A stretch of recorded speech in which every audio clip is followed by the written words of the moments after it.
Merci de nous rejoindre pour ce webinaire intitulé Travail durant les fortes chaleurs, risques, réglementation et prévention. Ce webinaire est prévu pour une durée d'1 heure au total, donc nous aurons 45 minutes de présentation, suivi de 15 minutes pour vos questions en fin de webinaire. Pour poser vos questions, je vous invite à utiliser le bouton QR et pas le bouton chat discussion car il est désactivé. Vous pouvez également scanner le QR code qui apparaît à l'écran avec votre smartphone, puisque nous aurons des petits quiz qui permettront de tester vos connaissances en matière de travail durant les fortes chaleurs. Donc, n'hésitez pas à le scanner dès à présent. Je précise que le webinaire est enregistré, donc vous aurez accès au replay ainsi qu'au support PDF du webinaire d'ici quelques jours sur notre site présence-pacacorse.org dans la rubrique ressources. Donc, le webinaire d'aujourd'hui est organisé par les services de prévention et de santé au travail du réseau Présence PACA Corse, donc qui regroupe 16 services de prévention et de santé au travail sur ces régions. Et le contenu du webinaire d'aujourd'hui a été préparé par les services AIST 84, Audalia et ST Provence. Alors, je vais laisser dans un premier temps nos intervenants se présenter. Bonjour à tous, merci d'être là. Moi, c'est Pierrick Mazui, je suis infirmier de santé au travail à l'AIST 84 dans le Vaucluse depuis une dizaine d'années maintenant. Bonjour à tous, je me présente, Maxime Collin, je suis technicien HSE chez Audalia depuis 9 ans. Bonjour, moi c'est Julie Lercari, je suis intervenante en prévention des risques professionnels à Santé au Travail Provence. Merci. Et je précise que je suis Cécile Sioni, chargée de communication donc pour le réseau Présence PACA Corse et je vous accompagnerai pour l'animation technique de ce webinaire. Alors, au niveau du contenu du webinaire, donc vous avez le plan qui s'affiche à l'écran. Si vous n'avez pas l'information, je vous informe que nous organisons également un autre webinaire sur le risque UV qui aura lieu le 2 juillet à 14 heures. Donc, dans ce webinaire sur le travail à la chaleur, nous n'allons pas parler du risque UV puisque ce risque-là fera l'objet d'un autre webinaire. Donc, si vous êtes intéressé, n'hésitez pas à vous inscrire en vous rapprochant de votre service de prévention de santé au travail où vous pouvez retrouver aussi le lien sur le site de présence-pacacorse.org. Donc, pour le contenu du webinaire d'aujourd'hui, nous allons démarrer avec une première partie sur les notions clés et des chiffres. Ensuite, nous verrons quels sont les effets de la chaleur sur la santé avant d'avoir une partie assez conséquente sur la réglementation et également une partie sur l'évaluation et les mesures de prévention. Et nous terminerons avec un point sur si toutes ces mesures de prévention n'ont pas pu être suffisantes et qu'un accident est arrivé à cause de la chaleur, ce qu'il faut faire en cas d'urgence. Donc, pour démarrer sur la première partie des notions clés et des chiffres, je vais laisser la parole à Pierrick. Merci Cécile. Donc, pour commencer, on va parler un petit peu chiffres et aussi un petit peu vocabulaire pour se familiariser avec deux, trois thèmes, notamment en se basant sur Météo France. Donc déjà, pour comprendre de quoi on parle quand on évoque les vagues de chaleur ou épisodes de chaleur intense, ça désigne en fait un épisode de température nettement plus élevé que les normales pendant plusieurs jours et nuits. Ça recouvre plusieurs situations, notamment le pic de chaleur, qui est une chaleur intense de courte durée, 24-48 heures, durant lequel les températures sont nettement supérieures aux normales de saison, que ce soit d'un point de vue local ou d'un point de vue national. Là, Météo France nous place généralement en vigilance jaune. Ensuite, au-dessus, on a la canicule, qui est une période de chaleur intense pour laquelle les indices biométéorologiques, donc les moyennes de température, atteignent ou dépassent les seuils départementaux durant 3 jours et 3 nuits consécutifs. Et là, Météo France nous place généralement en vigilance orange. Et ensuite, on rentre dans le cadre de la canicule extrême, qui est une canicule exceptionnelle par sa durée, son intensité, son étendue géographique et qui comporte, de par ses effets, de forts impacts sanitaires, mais aussi même au niveau du fonctionnement de la société et qui nous place de fait en vigilance rouge. Donc ça, c'était quelques notions. Là, on va avoir quelques chiffres sur les accidents du travail qui ont été mortels, qui sont en lien possible avec la chaleur. Déjà en 2023, il y a eu 4 épisodes de canicule qui ont entraîné 11 accidents du travail mortels, principalement des hommes de 19 à 70 ans, près de la moitié dans la construction et les travaux. En 2024, on a eu 2 vagues de chaleur qui ont entraîné 7 accidents du travail mortels, possiblement en lien avec la chaleur. Des hommes de 39 à 71 ans, 6 cas dans la construction, travaux et dans l'agriculture. En 2025, 4 épisodes de canicule, dont 2 remarquables, donc encore plus intenses, 9 AT mortels, 8 hommes et une femme, 35 à 63 ans, et toujours dans les constructions, travaux ou agriculture. OK. Donc, on va discuter un petit peu des effets de la chaleur sur la santé. Auparavant, je vous soumets un petit quiz. Donc, pour ceux qui ne l'ont pas fait, n'hésitez pas à scanner le petit QR code qui s'affiche à gauche. Et puis, on verra après quels seront nos vainqueurs.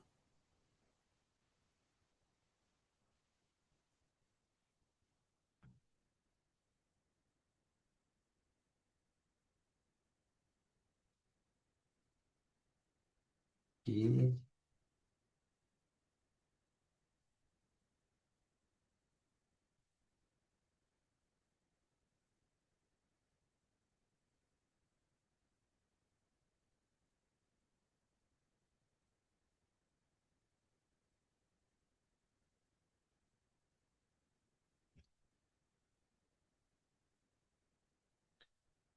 OK, donc on part pour la question 1.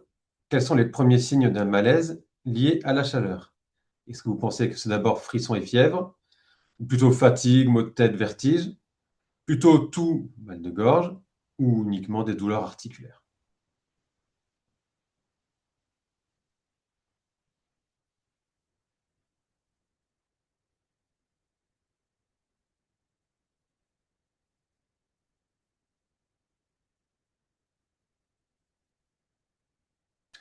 OK, donc majoritairement, vous avez répondu fatigue, maux de tête et vertige. Et effectivement, ce sont les premiers symptômes d'un malaise lié à l'exposition à la chaleur.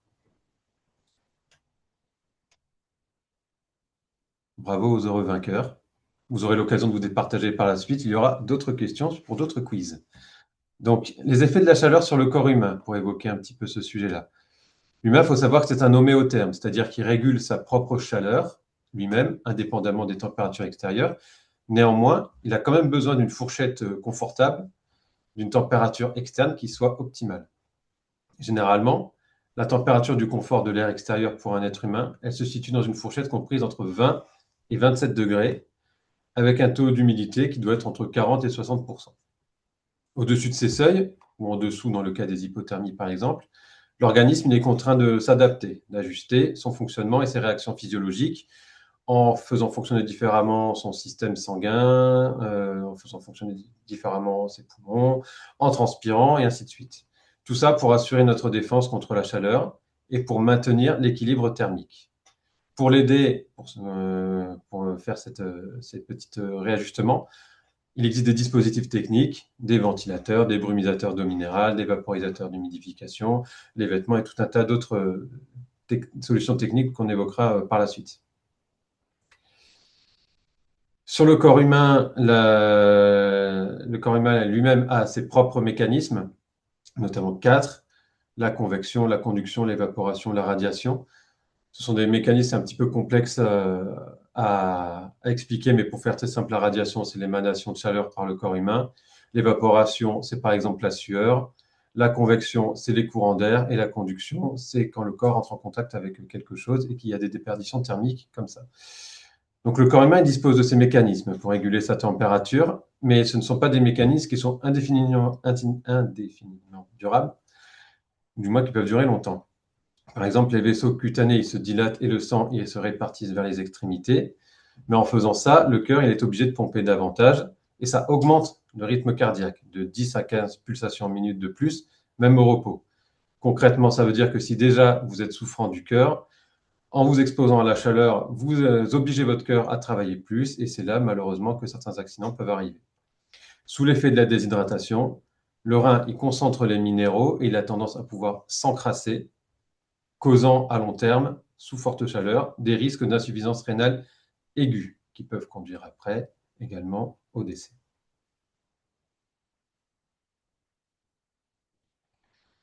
Quelques petits symptômes qui sont liés à l'exposition à la chaleur, je pense que vous en connaissez la plupart, surtout avec les chaleurs qui vont venir, mais on a par exemple la baisse de la concentration, une certaine fatigue mentale, un temps de réaction qui est ralenti, des troubles de l'humeur, de la confusion, de la désorientation, une baisse de nos capacités cognitives. Au niveau cutané, quelques dermites de chaleur, donc des petites inflammations, des œdèmes, des crampes, des syndromes d'épuisement, bien évidemment de la déshydratation. Donc tout ça, c'est des petits signes qui montrent que le corps humain est en train de réagir à la chaleur et peut progressivement aller vers un état pathogène. Quelques facteurs aggravants de cette exposition à la chaleur, et notamment en termes de polyexposition. Il y a les paramètres environnementaux et les aménagements des locaux, les températures ambiantes, l'humidité, la vitesse de l'air, le rayonnement solaire, est-ce qu'on dispose ou non d'ombrage, les caractéristiques de l'activité en elle-même, la charge, l'intensité du travail, les tenues de travail, est-ce qu'on porte des vêtements, est-ce qu'on porte des équipements de protection, le travail en milieu froid. Il faut savoir qu'il n'y a rien de pire pour le corps humain d'être exposé d'abord à -5, puis d'un coup à 20 degrés. Ça, ces écarts de température, ils sont délétères pour le système cardiovasculaire. Le travail isolé, qui vous rend seul face à toutes ces problématiques-là. L'organisation du travail avec des horaires qui seraient inadaptés, l'organisation des temps de pause, les possibilités de récupération dans un endroit frais, l'accès à l'eau potable. Les facteurs individuels, donc notre propre morphologie, l'âge, avec un petit rappel pour les réglementaires, interdiction d'exposer les jeunes de moins de 18 ans à des températures extrêmes étant un terme défini dans la loi, mais pour lequel il n'y a malheureusement pas de chiffre qui est apposé. Le sexe, si vous êtes une femme, et encore plus si vous êtes enceinte, vous êtes beaucoup plus à risque. Les handicaps, l'état de santé, les médicaments, dont certains aggravent également les effets de la chaleur. L'hygiène de vie rentre également en ligne de compte, l'alimentation, le sommeil, l'alcool et les consommations de diverses drogues. OK. Donc, je vais passer la main à mon collègue Maxime sur tout l'aspect réglementaire et je vous retrouverai plus tard pour quoi faire en cas d'urgence. Merci Pierrick. Alors du coup là, on va passer un petit peu sur un petit moment même sur l'aspect réglementation. Et avant de débuter, on vous propose une nouvelle question. J'invite à ceux qui n'ont pas pu encore scanner à scanner le QR code sur la gauche pour participer. À partir de quand parle-t-on de risques liés à la chaleur au travail? Plusieurs réponses proposées. Uniquement au-dessus de 40 degrés, dès que la température devient inconfortable et impacte le travail, seulement en extérieur, seulement en cas de canicule officielle.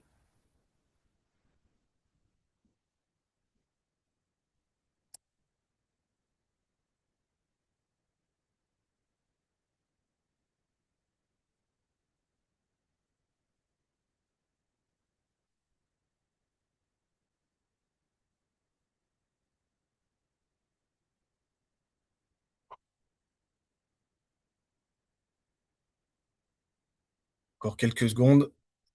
Eh ben, effectivement, la bonne réponse était effectivement la réponse B. Dès que la température devient inconfortable et impacte le travail. Félicitations à la plupart des participants.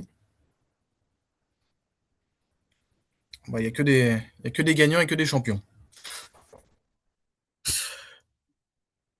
Alors, sur cette première diapo, le message est simple. Il n'existe pas dans le code du travail un chiffre magique qui dirait au-delà de cette température, on arrête de travailler. Par contre, on a des repères de prévention, notamment l'INRS, qui est l'Institut national de recherche et de sécurité, considère qu'à partir de 30 degrés Celsius pour une activité sédentaire et de 28 degrés Celsius pour une activité physique, la chaleur peut devenir un facteur de risque.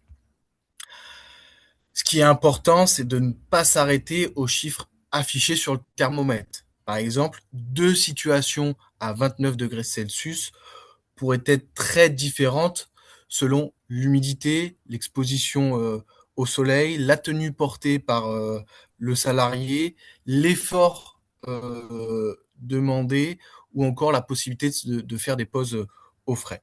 Donc, le bon réflexe, c'est d'évaluer la chaleur comme un risque multifactoriel et surtout au cas par cas. Sur cette diapo, donc après les repères donc de l'INRS, on replace un petit peu maintenant le sujet dans le cadre légal. L'idée importante, c'est que même s'il n'existe pas de température maximale dans le code du travail, l'employeur a quand même une obligation générale de sécurité. Il doit prendre les mesures nécessaires pour protéger la santé physique et mentale des travailleurs. Concrètement, ça veut dire que la chaleur doit être traitée comme un risque professionnel à part entière. On ne peut pas attendre qu'il y ait un malaise ou une situation critique pour agir. La démarche attendue et celle que l'on connaît de manière générale en prévention, c'est identifier les situations exposantes, les évaluer, l'intégrer dans le document unique d'évaluation des risques professionnels, puis il va falloir définir un plan d'action adapté aux conditions réelles de travail. Donc le message à retenir ici, il est simple, c'est même s'il y a une absence de seuil réglementaire, ça ne signifie pas absence d'obligation pour l'employeur. Donc l'employeur doit anticiper, évaluer et mettre en place des mesures de prévention.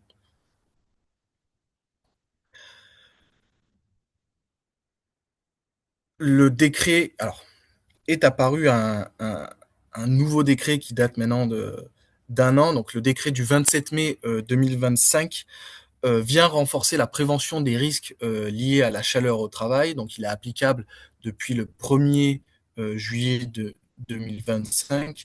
Ce qu'il faut comprendre, pardon, c'est que le texte ne crée pas le risque chaleur. Ce risque existait déjà dans l'obligation générale de sécurité de l'employeur. En revanche, il le rend beaucoup plus visible et plus opérationnel dans le code du travail. L'objectif, c'est d'amener les entreprises à anticiper davantage, évaluer les situations exposantes, prévoir les mesures de prévention, bien entendu, et les adapter lorsqu'un épisode de chaleur intense est annoncé. Ce décret concerne bien sûr les employeurs, les travailleurs, mais aussi certains acteurs de chantier, comme notamment les maîtres d'ouvrage, les coordonnateurs SPS ou bien entendu certains travailleurs indépendants. Donc en résumé, là on passe d'une logique parfois un petit peu réactive, donc il fait chaud, que fait-on, à une logique qui est plus structurée. Le risque chaleur doit être évalué, intégré dans la prévention et déclencher des actions concrètes lorsque les niveaux de vigilance sont atteints. Sur la diapo, sur cette diapo, alors cette diapo, elle montre ce que le décret implique concrètement maintenant.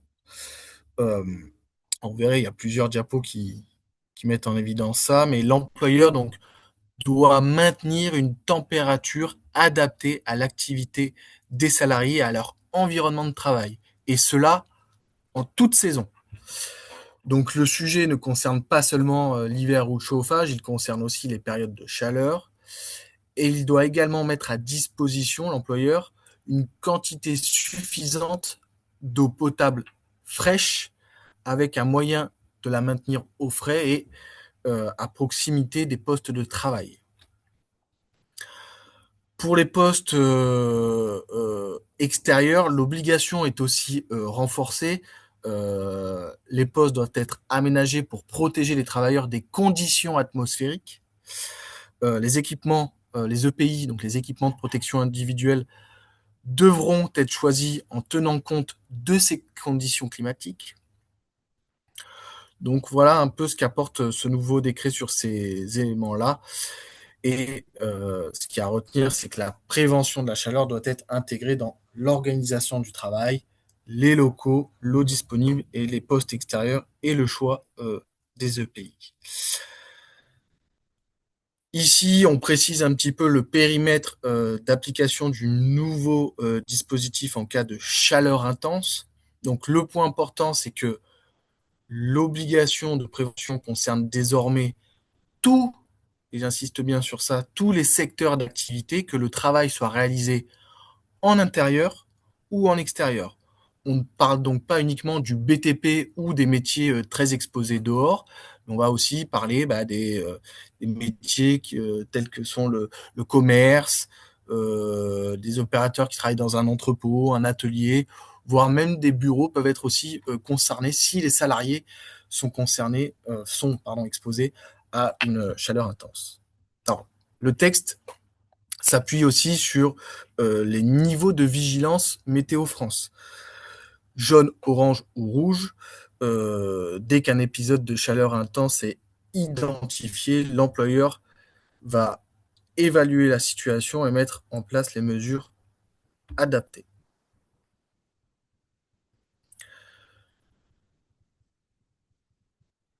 Alors, sur cette infographie, l'objectif, c'est pas de redéfinir chaque couleur qui a été fait précédemment par Pierrick, mais de comprendre à partir de quand les obligations renforcées s'activent. Très concrètement. En vigilance verte, on reste dans les obligations générales de la prévention. L'employeur doit toujours protéger les salariés, mais le dispositif spécifique chaleur intense n'est pas déclenché. À partir de la vigilance jaune, donc jaune, orange ou rouge, on rentre dans un épisode de chaleur intense au sens du code du travail.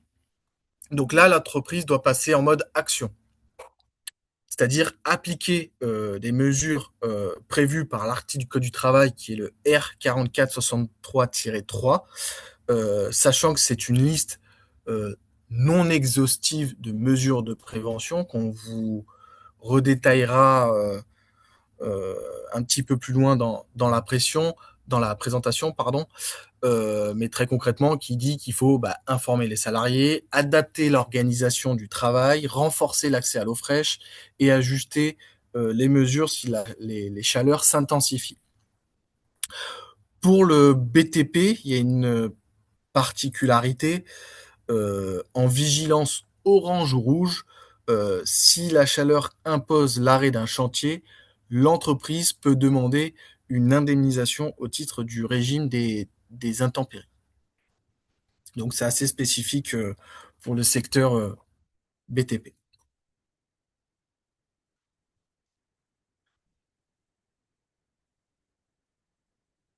Alors, je vais un petit peu radoter, mais l'employeur doit évaluer les risques liés aux épisodes de chaleur intense, que le travail soit réalisé en intérieur ou en extérieur. Si l'évaluation montre un risque pour la santé et la sécurité des salariés, l'employeur doit définir des mesures ou des actions de prévention. Ces mesures, elles doivent être ensuite intégrées dans la démarche habituelle de la prévention. Donc, elles doivent être retranscrites dans le document unique d'évaluation des risques professionnels. Et selon la taille de l'entreprise, doivent être transcrits dans le programme annuel de prévention, le PAPRIPACT, ou sur une liste d'actions de prévention. Donc très concrètement, sur le DURP, rien de nouveau sur la planète. On est dans le même état d'esprit sur la retranscription du risque et l'évaluation. Pour les interventions d'entreprises extérieures sur les chantiers, alors le même principe s'applique. Le plan de prévention, le PGC-SPS, donc c'est le plan généraux de coordination en matière de sécurité et de protection de la santé, et le PPSPS. Donc ça va parler plus aux gens du BTP. Donc le PPSPS, c'est le plan particulier de sécurité et de protection de la santé. Dans ces documents-là de prévention, ces documents-là doivent maintenant et assurément tenir compte du risque chaleur lorsqu'il est présent, avec l'évaluation et surtout les mesures qui seront prises pour supprimer, éliminer, voire diminuer l'exposition au risque.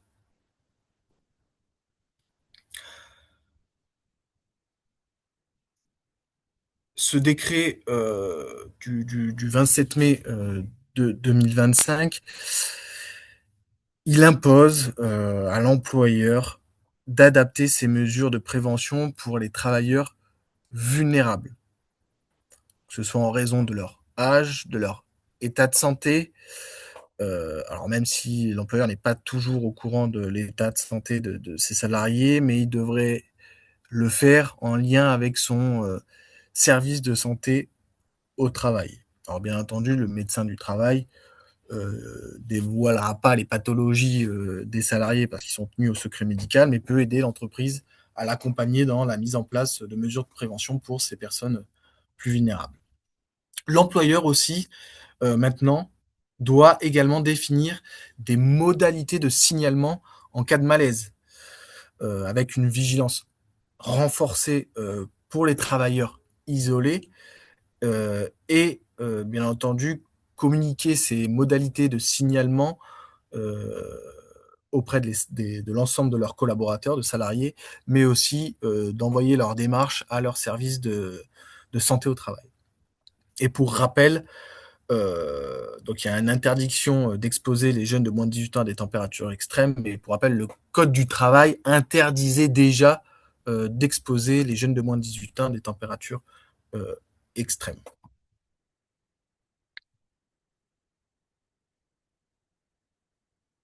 Quand les mesures de prévention classiques ne suffisent plus, donc l'employeur doit aller plus loin dans la prévention, c'est-à-dire décaler les horaires à l'aube, suspendre une tâche comme le coulage du béton ou arrêter temporairement un chantier. Dans le BTP, une vigilance orange ou rouge ouvre droit à l'indemnisation intempérie pour les heures perdues, bien entendu sous certaines conditions. Pour les autres secteurs d'activité, une activité partielle peut être demandée auprès de la DRETS à titre exceptionnel, si et seulement si les mesures classiques de prévention que vous avez mis en place ne permettent pas de maintenir la sécurité des salariés à leur poste, vous pouvez demander à titre exceptionnel auprès de l'adresse une activité partielle. Par contre, elle peut ne pas être accordée. C'est vraiment traité au cas par cas. Enfin, si l'inspection du travail est amenée à intervenir dans vos entreprises et qu'elle constate que dans le DURP ou les différents documents de prévention, le PPSPS, etc., il n'a pas été intégré le risque chaleur, l'inspecteur ou l'inspectrice du travail pourra mettre l'employeur en demeure de se corriger, donc c'est-à-dire d'évaluer et mettre les mesures de prévention adéquates. Puis, si cela n'a pas été réalisé par les employeurs ou leurs représentants, celui-ci va pouvoir dresser un procès verbal si rien n'a été changé entre sa première visite et la seconde.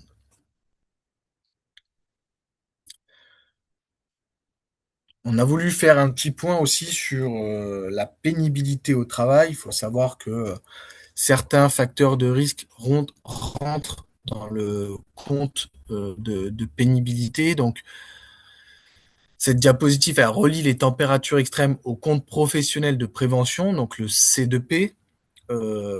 Donc, les salariés exposés au-delà des seuils réglementaires, donc température inférieure à 5 degrés Celsius ou supérieure à 30 degrés, vous voyez, c'est à peu près dans ce seul cas où on donne des valeurs.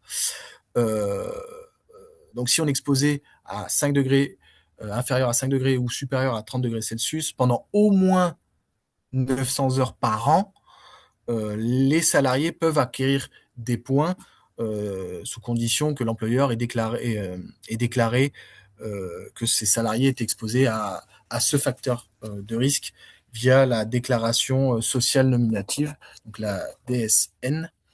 Alors, ces points qui peuvent être acquéris par les salariés permettent de financer une formation pour une reconversion, peuvent permettre aussi de réduire le temps de travail sans perte de rémunération ou d'anticiper potentiellement un départ à la retraite. Petit bémol, seules les températures liées à l'activité exercée comptent, pas la température extérieure seule. Très concrètement, ça concerne par exemple, on va dire, les boulangers, les pizzaiolos qui vont travailler près d'un four. Ça va concerner par exemple des souffleurs de verre, etc., etc. Mais les salariés du BTP ne sont pas forcément concernés par ce dispositif. Parce qu'il faut y être exposé 900 heures par an, tout de même, ce qui fait que c'est un critère qui évite, qui permet finalement l'exclusion.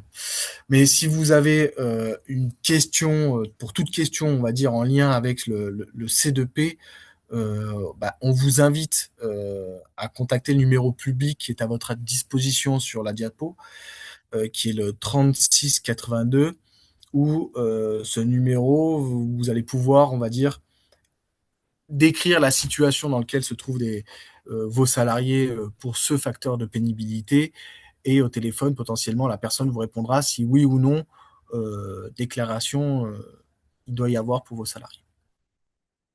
Donc, n'hésitez pas à appeler ce numéro. Et je laisse la parole à Julie. Merci Maxime. On va passer à la partie évaluation avec une dernière question pour le quiz. Donc pour les personnes qui n'ont pas encore scanné le QR code, qui veulent nous rejoindre à ce moment-là, c'est possible. Donc à votre avis, quel facteur augmente le risque lié à la chaleur? Il y a plusieurs réponses possibles. Est-ce que le port d'équipements de protection individuelle, ça augmente le risque lié à la chaleur? Le travail physique intense, l'exposition au soleil ou l'absence de pause?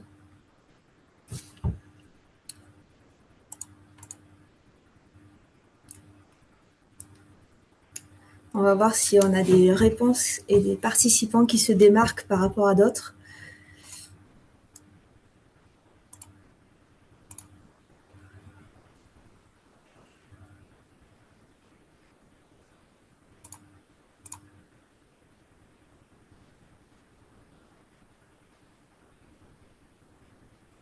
Très bien, on a des réponses un petit peu dans tous les critères, mais toutes les réponses étaient justes.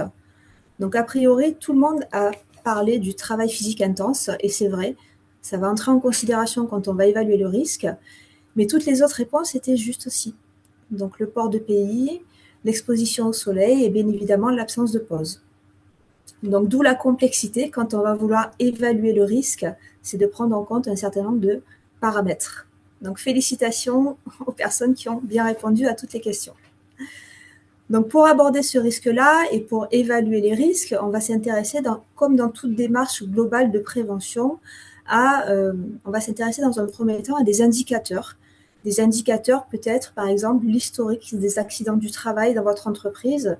Est-ce qu'il a fait référence dans votre activité à des malaises déjà enregistrés dans votre historique ou peut-être des presque accidents? D'où l'intérêt de solliciter vos salariés, de les faire participer à cette démarche globale de prévention. Peut-être que également vous avez un ressenti des salariés qui vous fait remonter des alertes vis-à-vis de la chaleur selon certaines activités, peut-être pas constamment, mais selon certaines activités. Après ce dépistage et ce recueil d'informations, c'est important de veiller à une évaluation. Donc ça peut porter sur une observation des situations de travail et de garder vigilance les situations de travail jugées contraignantes ou les facteurs environnementaux et organisationnels particuliers, comme les sources de chaleur, par exemple, les personnes qui travaillent à proximité de sources de chaleur importantes, ou l'exposition au travail en plein soleil, par exemple, également. Il faut savoir que le port d'EPI, d'équipements de protection individuelle, va alourdir la charge et l'exposition à la chaleur. Pourquoi on fait une évaluation? C'est aussi pour préciser et définir le plan d'action et qu'ils soient en cohérence vis-à-vis des résultats obtenus. Donc, tous ces indicateurs, cette évaluation, vont permettre de préciser un plan d'action pour justement veiller à la santé et la sécurité des salariés. Alors, pour évaluer le risque, justement, on a choisi de vous montrer deux outils. Le premier outil, il concerne l'INRS. C'est l'INRS qui l'a développé. C'est une méthode globale d'astreinte thermique prévisible. Ça va permettre d'évaluer l'ambiance thermique vis-à-vis de la chaleur. Et elle permet ainsi de prévoir les effets de la chaleur sur l'organisme, notamment par rapport à l'élévation de la température corporelle, le risque de déshydratation, le risque de fatigue, de malaise. Et cette méthode va nous donner une situation globale, si elle est acceptable ou dangereuse par rapport à des paramètres que l'on va renseigner. Alors, certains paramètres vont être mesurés. Donc, les paramètres mesurés, c'est principalement la température de l'air, l'humidité relative, la vitesse de l'air et la température de rayonnement par rapport au rayonnement lumineux. Donc, ces paramètres-là doivent être mesurés et je vous invite à consulter peut-être votre service de santé au travail s'il est équipé d'équipements de métrologie vis-à-vis de l'ambiance thermique, ça peut être le cas. Donc, par rapport à cette méthode de l'INRS, donc il y a ces paramètres qui sont mesurés et d'autres paramètres qui sont estimés pour évaluer l'activité globale du salarié. Pour estimer ces paramètres, on a un certain nombre de données qui sont fournies, notamment par l'INRS, pour évaluer le métabolisme, par exemple. Le métabolisme, c'est en fonction de l'activité du salarié. Est-ce que le salarié est assis? Est-ce qu'il est debout? Est-ce qu'il porte des charges? Est-ce qu'il se déplace avec des charges? Donc, tout ça va impacter son activité et donc son métabolisme.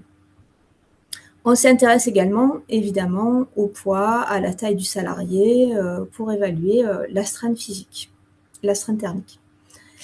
Et enfin, l'autre paramètre, c'est l'isolement vestimentaire. Évidemment, si un salarié a une tenue légère, ça n'aura pas le même impact sur son risque, sur sa santé, que s'il a une tenue avec plusieurs équipements superposés, un casque, des chaussures de sécurité lourdes, etc. Donc, tous ces éléments sont à prendre en considération. Et justement, sur cette diapo-là, vous voyez un petit peu un aperçu de ce qui est proposé par l'INRS pour estimer le métabolisme et l'isolement vestimentaire. Donc, ces paramètres-là, il faut les renseigner dans un fichier qui nous donne l'astreinte thermique prévisible en fonction des paramètres que l'on aura mesurés et des paramètres que l'on aura estimés par rapport à l'activité des salariés pour avoir une situation de travail jugée soit acceptable, soit dangereuse. Donc ça, c'était une première méthode que l'on a choisi de vous montrer par rapport à l'évaluation du risque lié à la chaleur.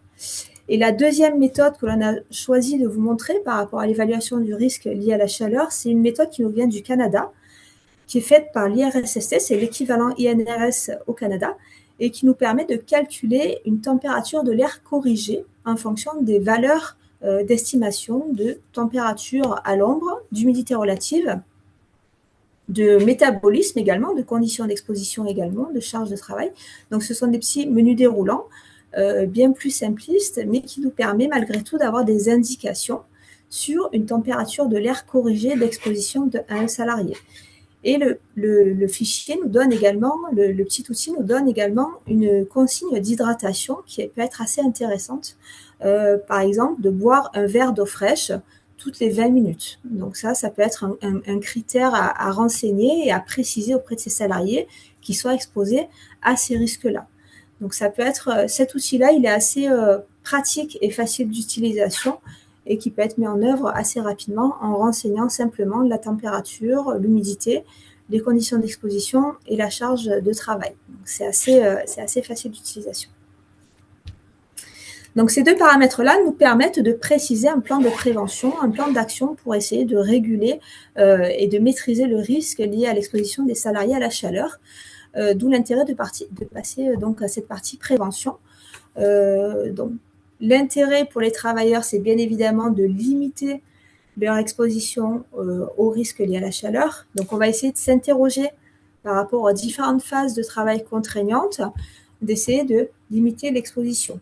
Est-ce que certaines activités peuvent être faites soit à un autre moment de la journée ou peut-être à un autre moment de la semaine pour essayer de limiter l'exposition des salariés aux risques liés à la chaleur. On va s'interroger aussi pour essayer de faire des activités peut-être à l'ombre ou dans des zones suffisamment ventilées. Donc l'idée, c'est d'agencer un petit peu les postes de travail lorsque c'est possible. Ensuite, on va essayer de s'interroger sur les horaires de travail. Est-ce que peut-être que sur les périodes de forte chaleur, on peut décaler le travail plutôt en matinée pour éviter les heures les plus chaudes de la journée, entre midi et 16 heures, par exemple. Prévoir des pauses régulières en zone fraîche, ça c'est un élément incontournable parce qu'on a vu que la prise de pause, ça avait un impact significatif sur la maîtrise du risque.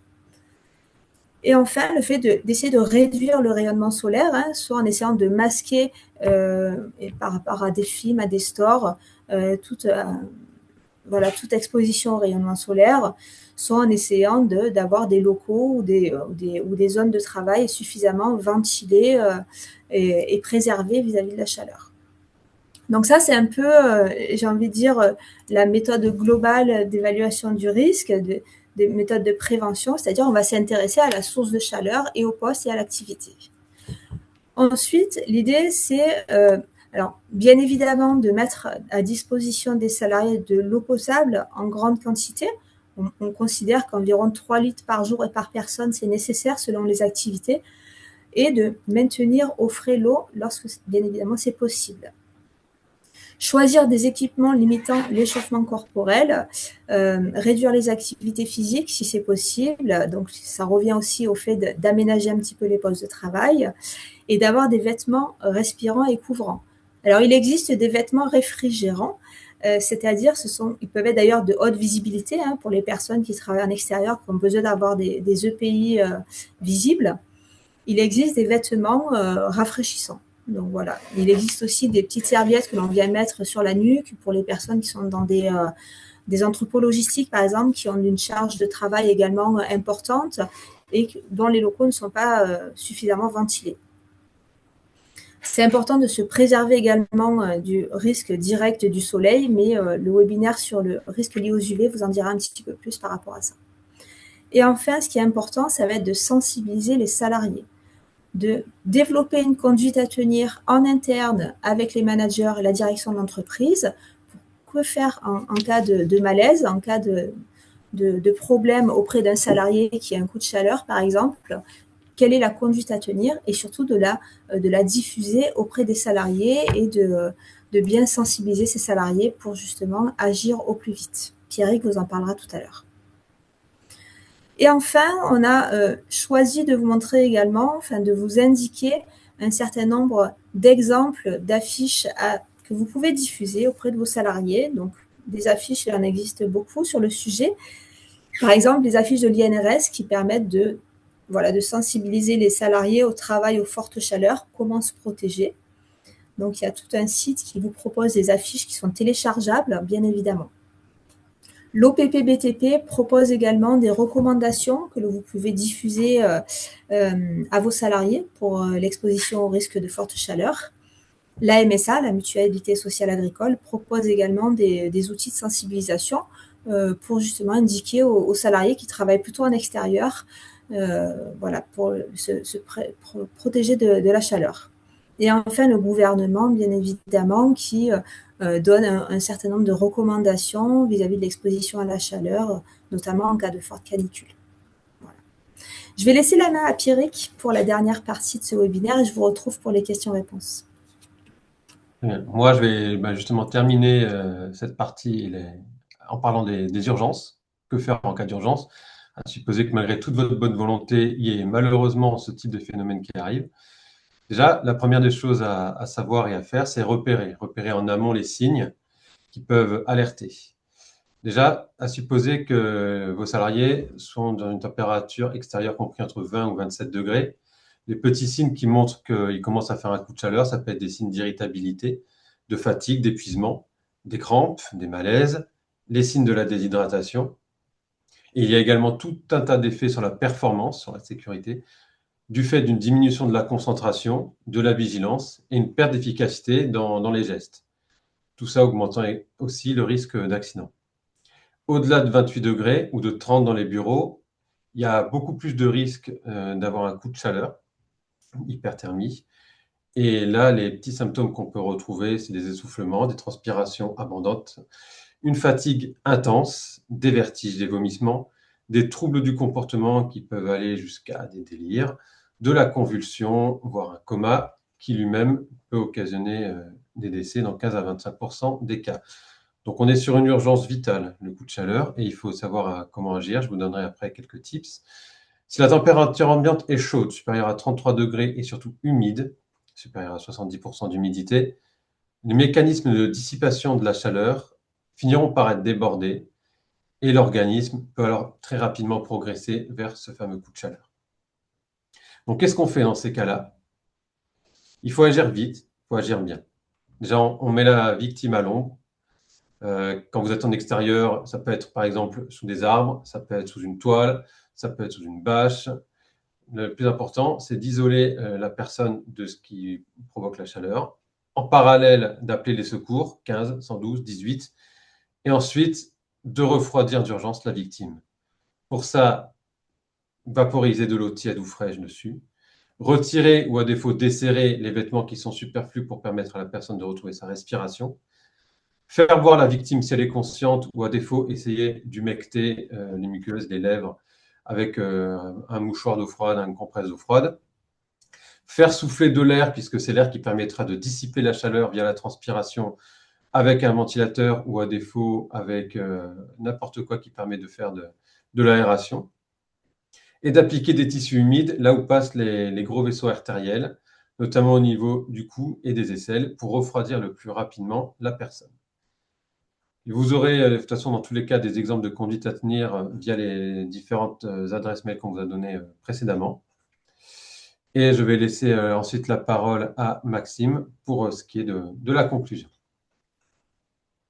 Alors, pour terminer un petit peu ce webinaire sur le travail à la chaleur, je voudrais qu'on prenne tous un petit peu de recul sur le contexte climatique dans lequel les entreprises vont devoir évoluer dans les années à venir. On parle beaucoup des vagues de chaleur aujourd'hui parce qu'elles deviennent plus fréquentes, plus longues, plus intenses, et les projections climatiques montrent que cette tendance va se poursuivre. Donc la France, aujourd'hui, se réchauffe même plus vite que la moyenne mondiale. Depuis, on va dire, les années 1900, la température moyenne a déjà augmenté d'1,7 degré Celsius. Et selon la trajectoire de référence établie par Météo France, nous pourrions atteindre plus 2 degrés en 2030, plus 2,7 degrés autour des années 2050 et jusqu'à 4 degrés de plus à l'horizon 2100. Concrètement, ça veut dire que les épisodes de forte chaleur et de canicule vont devenir une réalité de plus en plus fréquente dans l'organisation du travail. La question n'est donc plus seulement de savoir gérer un épisode exceptionnel de travail sous la chaleur intense, mais d'adapter durablement les conditions de travail à ce nouveau contexte.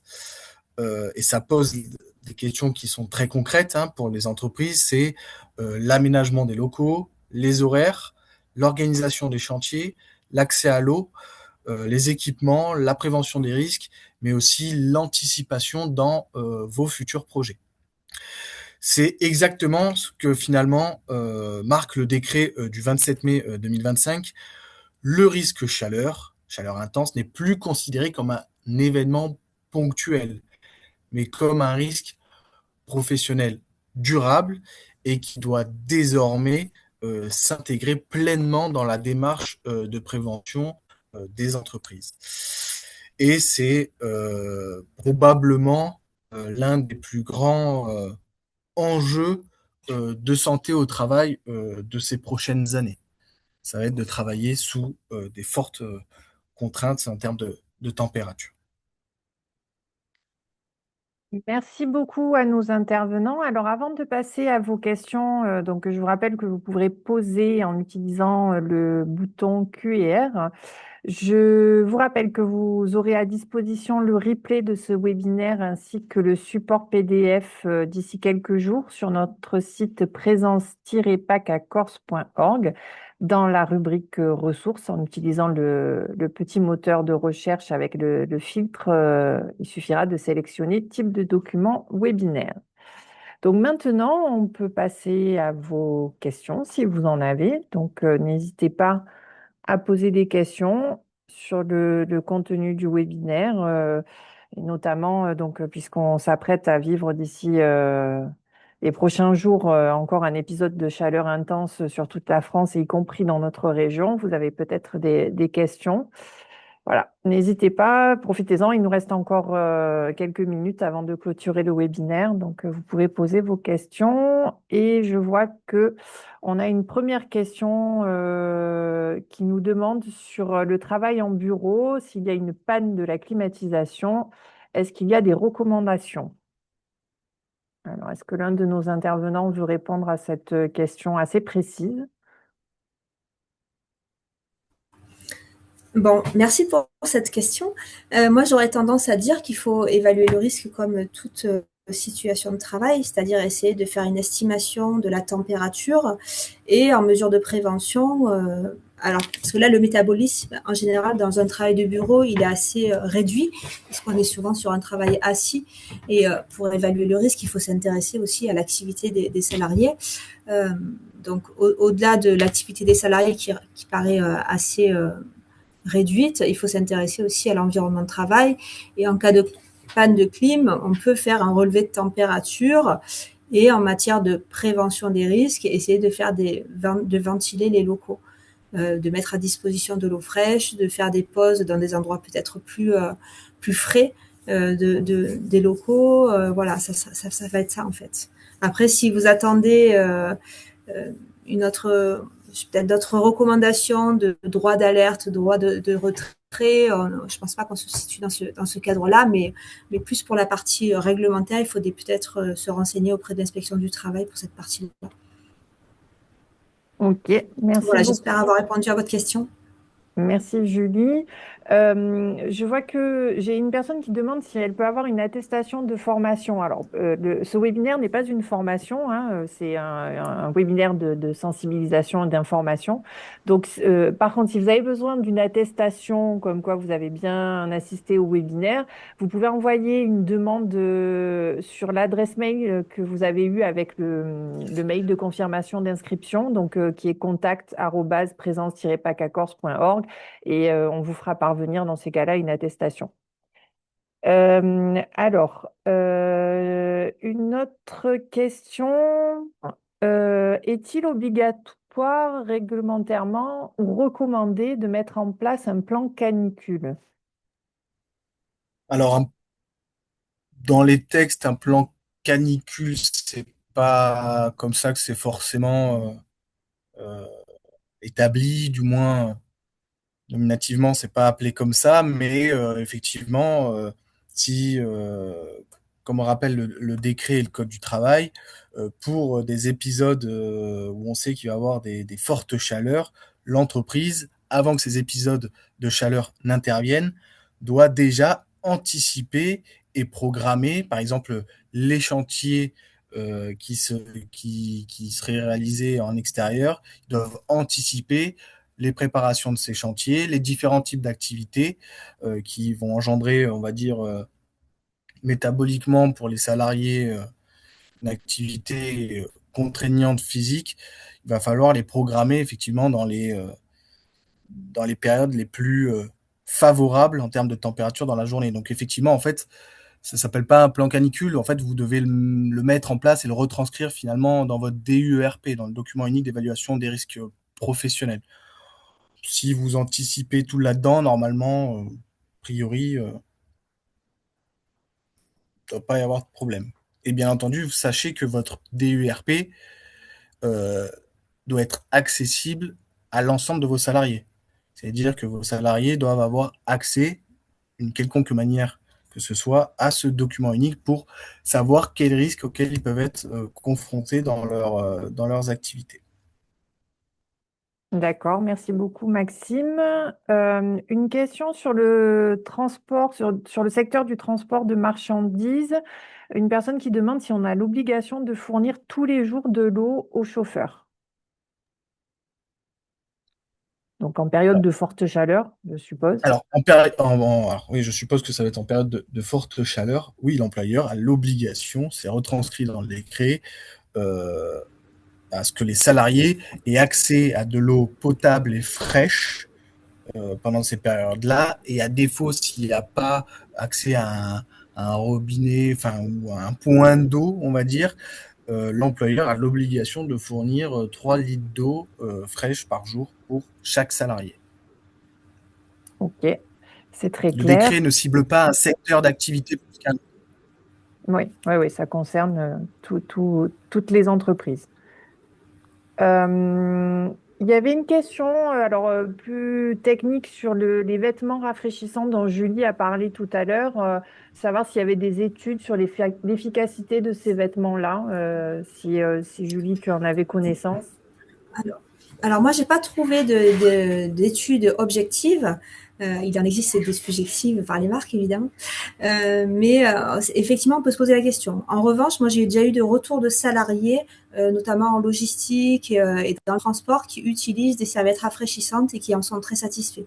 Donc, j'ai envie de me dire que pourquoi pas de mettre à disposition pour les personnes qui le souhaitent, voilà, pour lutter contre la chaleur. Pour compléter, Julie, Oui. j'ai vu sur le site de l'OPPBTP où ils avaient mis un document, une sorte de rapport sur les EPI, notamment pour les périodes de forte chaleur. Donc, je pense que sur l'OPPBTP, vous allez pouvoir retrouver ce genre de documentation. Il me semble l'avoir déjà vu. Alors, Ok, est-ce à que creuser. ils prennent précisément chaque vêtement? Je ne sais pas. J'ai pas eu le temps de la consulter. Je l'ai vu hier ou ce matin. Donc, je vous invite vraiment à consulter le site de l'OPPBTP qui peuvent avoir recensé ce genre de... Ok, merci. Alors, on avait une autre question toujours sur les EPI, mais bon, qui est aussi très technique, Technique. hein. Voilà, qui demandait s'il y avait des recommandations, notamment donc, pour des EPI adaptés Zonatex, Oui. euh, et Ben, savoir vers qui se tourner pour avoir des informations, parce que c'est compliqué d'arriver à prévenir tous les risques en même bien temps. sûr. Les Bien sûr, EPI. bien évidemment, selon les secteurs d'activité, le pays, il est fondamental. On ne peut pas passer à côté. En revanche, il faut essayer de voir avec les autres mesures de prévention que l'on peut mettre en place. L'organisation, les locaux, l'exposition aux sources de chaleur. C'est sur ces éléments-là qu'on va essayer d'agir en priorité. Parce que bien évidemment, dans certaines zones et dans certains secteurs d'activité, on ne peut pas passer à côté de certains pays. Effectivement, Ok. là, c'est une question très technique. Alors, pour le coup, je ne serais pas en mesure de vous dire, c'est pas une réponse binaire, oui, non, il faut faire ci, ça. Là, pour le coup, là, je vous invite pour le coup à consulter et à contacter directement l'INRS Oui, qui peuvent vous épauler sur ces sujets qui sont plus techniques. Parce qu'effectivement, quand on doit intervenir dans des zones où le risque, un autre risque est très important et dont les EPI sont primordiales et très épais, on ne va pas déshabiller Jacques pour l'exposer à un autre risque. Donc, effectivement, là, je vous invite à consulter l'INRS. Et là, je pense que ce sera pas forcément dans le port de pays qu'il faudra jouer, mais certainement dans l'organisation du travail, le temps d'intervention sous des contraintes thermiques, plus le port de EPI qui peuvent rajouter une charge thermique pour le salarié. Je pense que la réponse sera apportée par l'INRS sur l'organisation du travail et le temps d'exécution des tâches à réaliser pour éviter d'être dans la contrainte thermique. Ok. On va prendre une dernière question parce qu'on arrive à la fin du webinaire. Donc, je prends une dernière question si vous avez d'autres questions, n'hésitez pas encore une fois à vous rapprocher de votre service de prévention et de santé au travail qui peut vous accompagner sur la prévention de ce risque lié à la chaleur.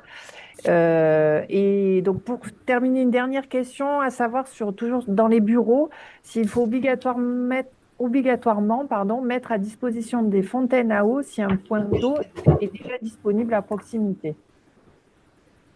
Donc, j'imagine qu'il n'est pas un point d'eau à proximité, mais qui n'est pas dans les bureaux. Bah alors, dans le cadre des bureaux, si vous avez un point d'eau et vous avez possibilité de mettre l'eau au frais, j'ai pas de. Les textes n'imposent pas des fontaines à eau, c'est pas décrit comme tel, donc vous pouvez en faire la demande auprès de votre employeur de mettre ça à disposition, comme ça permet d'avoir de l'eau fraîche directement. Mais rien la réglementation impose d'avoir accès à de l'eau potable fraîche. Alors, si elle n'est pas fraîche, du moins, de pouvoir la conserver au frais. Ok. Bon, bah écoutez, merci beaucoup. Alors, je vous rappelle que nous aurons un nouveau webinaire, en lien avec la saison, hein, donc sur la prévention du risque UV. Donc, n'hésitez pas à vous inscrire, puisqu'il aura lieu le 2 juillet à 14 heures, donc sur le même format d'une heure. Là, quand vous allez aujourd'hui donc vous déconnecter, vous aurez un petit questionnaire de satisfaction qui est très court, qui vous prendra vraiment 1 minute. Donc, n'hésitez pas à répondre. Comme ça nous permet aussi de nous améliorer pour nos prochains webinaires. Et il ne me reste plus qu'à remercier donc nos intervenants et nos participants. Et je vous dis à très bientôt sur un prochain webinaire.